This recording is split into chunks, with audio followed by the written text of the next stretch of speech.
Selamat datang di podcast Bina Bangun Bangsa, tempat kita ngobrol soal pembangunan nasional dengan cara yang santai dan bermakna.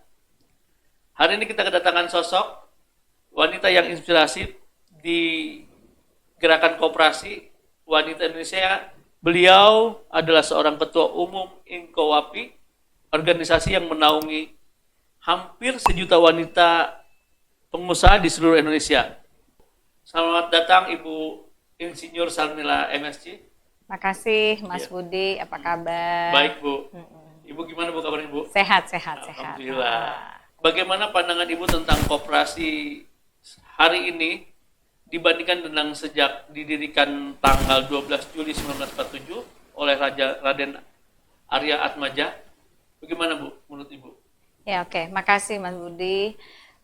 Terima kasih kita diundang ke podcast Bina Bangun Bangsa ini sore hari ini. Kami sangat terinspirasi ya dengan adanya Bina Bangun Bangsa ini ya, gerakan pemersatu bangsa ya untuk kebangkitan Indonesia ya. Mudah-mudahan melalui gerakan moral dan intelektual yang dibangun oleh Bina Bangun Bangsa ini bisa berkontribusi juga sedikit banyaknya untuk koperasi Indonesia. Sama-sama kita ketahui koperasi lahir di 12 Juli tahun berapa Mas? 1947. 1947. Jadi umurnya koperasi sekarang ini udah hampir mencapai 78 tahun.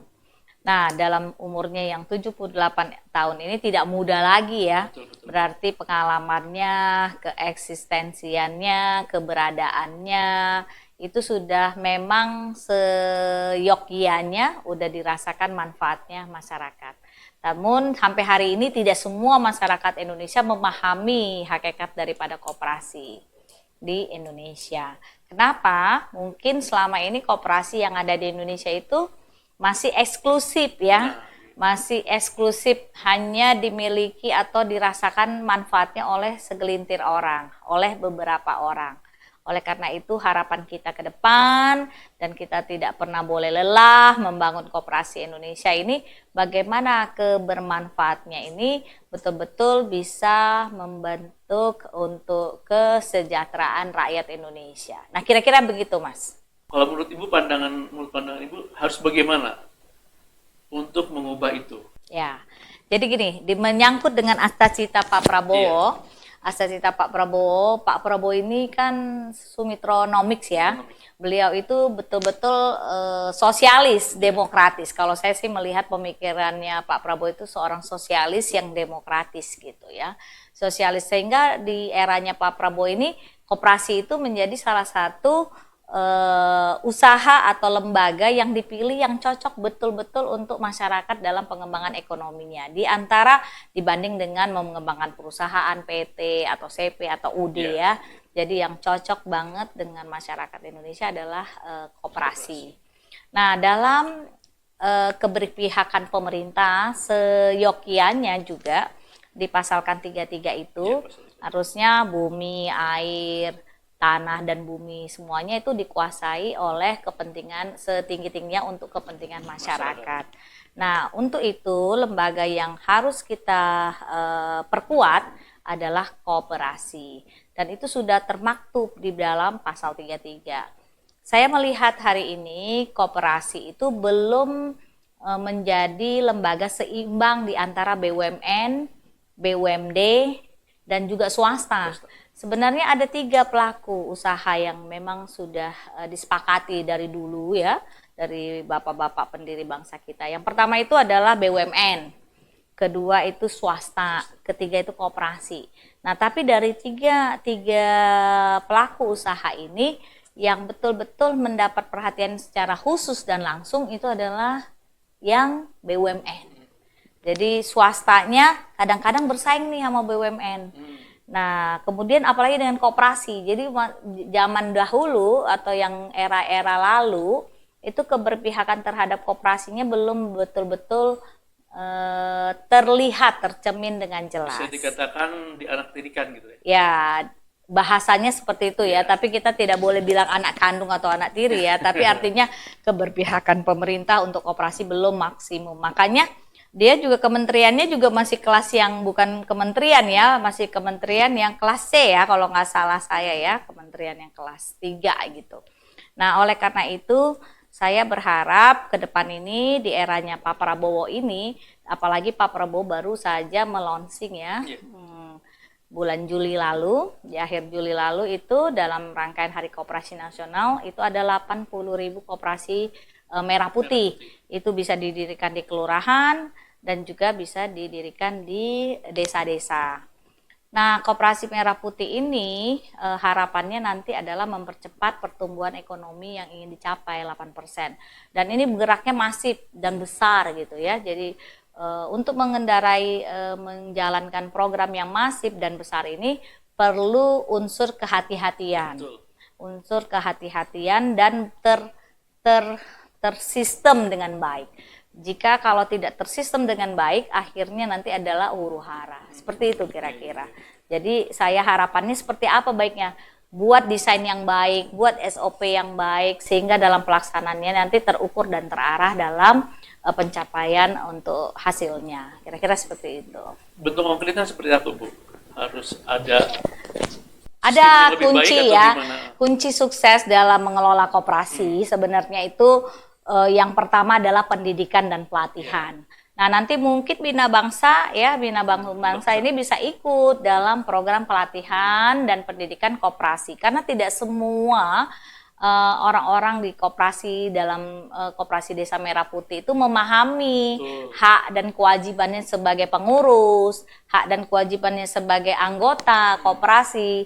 Dan itu harus memang dipahami secara langsung. Berarti harus ada edukasi lagi. Iya, harus ada. Dan kemarin kan baru sampai legalitas ya, baru selesai di legalitas, masif semua udah selesai di legalitas. Tapi sekarang masuk ke pendidikan dan pelatihan, supaya paham antara hak dan kewajibannya.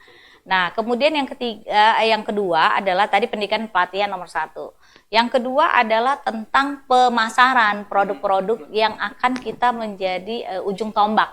Karena itu harus menjadi profit center, bukan cost center ya. Jadi mendirikan koperasi Desa Merah Putih atau koperasi Kelurahan Merah Putih ini jangan sampai menjadi penciptaan biaya-biaya baru yang ujung-ujungnya tidak bermanfaat untuk masyarakat, ya kan? Kita pengen betul-betul bisnis model yang dikembangkan di koperasi Desa Merah Putih ini betul-betul sesuai dengan kebutuhan lokal masyarakat.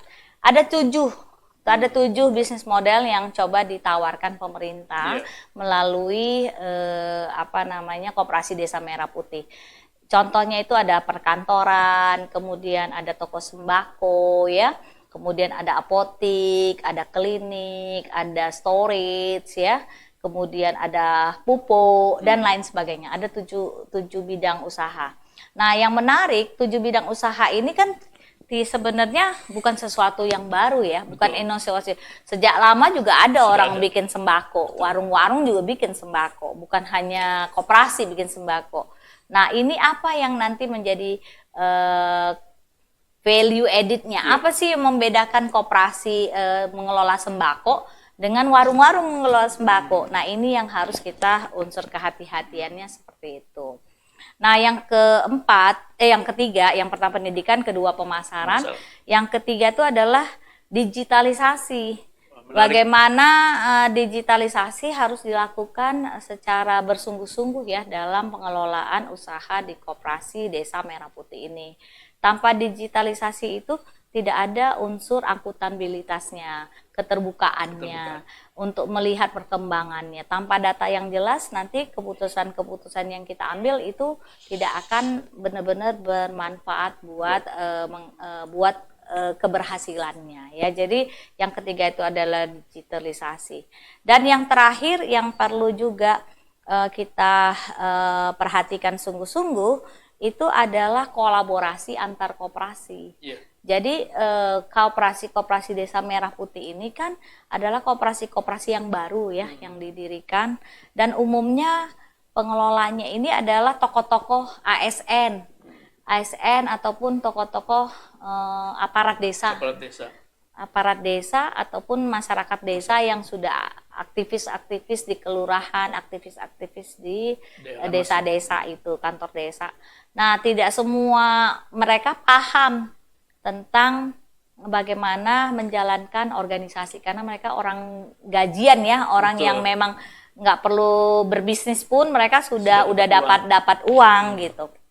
Nah, bagaimana ini mengkolaborasi koperasi-koperasi yang sudah existing lama dengan sinergi dengan kolaborasi dengan Koperasi Merah Putih. Nah, itu yang harus dibangun secara terus berkesinambungan.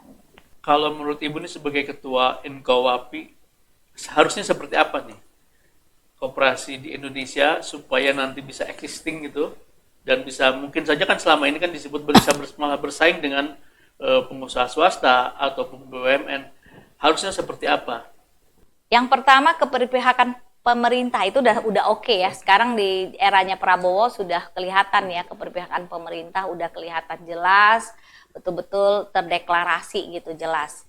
Yang kedua adalah bisnis model yang memang harusnya diperuntukkan untuk koperasi. Betul. Jadi tidak tumpang tindih gitu loh. Betul. Misalnya kalau memang ada misalnya penyaluran pupuk gitu, itu memang prioritas utama untuk koperasi. Itu jauh lebih baik ya menurut saya dibanding dibuka semua keran gitu ya, dan dia tidak bersaing dengan yang lain. Itu seperti itu yang saya harapkan. Atau kan perumahan rakyat itu gimana dikerjakan oleh koperasi gitu misalnya. Jadi ada 1-2 bidang usaha yang memang diprioritaskan untuk koperasi gitu. Atau misalnya tentang perkebunan kelapa gitu ya, bagaimana koperasi diprioritaskan, diberi insentif untuk mengelola kelapa-kelapa yang ada di Indonesia, baik dari produksinya, dari hulu sampai hilir, dari mulai hilirisasinya. Iya, maksudnya Ibu diberi ruang lah ya, Bu. Yes, tapi harus ada keberpihakan, kayak Pertamina. Itu kan dia dapat hak eksklusif ya untuk menyalurkan BBM, walaupun ada perusahaan-perusahaan swasta lainnya, tetapi ada keberpihakan pemerintah untuk memberikan satu bisnis entity yang itu betul-betul diberikan kepada koperasi. Itulah baru menarik. Tapi ketika banyak bisnis dan bersaing antar mereka, itu nggak menarik lagi menurut saya. Jadi ada hal yang harus diperbaiki dulu, Bu ya. Konkretnya seperti apa, Bu? Konkretnya pilih salah satu dari 7 item itu, yang mana yang paling betul-betul dimiliki, yang sesuai dengan pilihan masing-masing koperasi, itu yang sesuai dengan konten lokalnya gitu. Keberadaan koperasi Indonesia ini betul-betul bisa membawa manfaat untuk terhadap penerimaan income masyarakat. Karena tujuan kita gimana sih? Kita kan pengen semua income masyarakatnya sejahtera kan, misalnya mencapai UMR seperti itu kan, meningkatkan income. Karena kalau ikut koperasi miskin terus juga nggak menarik kan. Untuk apa ikut koperasi kalau kita tetap masih miskin? Kita udah mendirikan koperasi itu kan ibaratnya kita mendirikan usaha bersama, kepentingan bersama, keuntungan bersama. Kalau kita ikut koperasi juga kita masih miskin, berarti kita ada yang salah. Seperti itu. Sungguh luar biasa juga, Bu ya. Paling enggak ada, atau paling tidak ada juga yang harus dikolaborasikan. Koperasi yang sudah ada mungkin juga bisa berkolaborasi dengan Koperasi Merah Putih mungkin, Bu ya. Ya, wajib hukumnya, karena kayak misalnya sekarang ini pemerintah sudah udah membuat namanya pendampingan. Pendamping itu bukan hanya orang-orang baru yang ikut pendamping. Saya sih berharapnya pendamping-pendamping itu lahir dari tokoh-tokoh yang memang sudah pengalaman untuk mendampingi koperasi supaya ada transfer knowledge. Kira-kira seperti itu. Waduh, Ibu luar biasa sekali, Bu. Benar, Bu. Obrolan kita hari ini memang membuka wawasan semua orang, mungkin terutama saya, Bu ya. Koperasi bukan hanya sekedar soal ekonomi rupanya ya, tapi juga soal pembangunan bangsa dan negara gitu ya. Terima kasih Bu Sarmila atas kehadirannya, juga mau berbagi pengalaman dan wawasan sebagai inspirasi kami. Pemirsa, terima kasih sudah menyimak podcast kami Bina Membangun Bangsa Channel. Sampai jumpa di episode berikutnya. Terima kasih.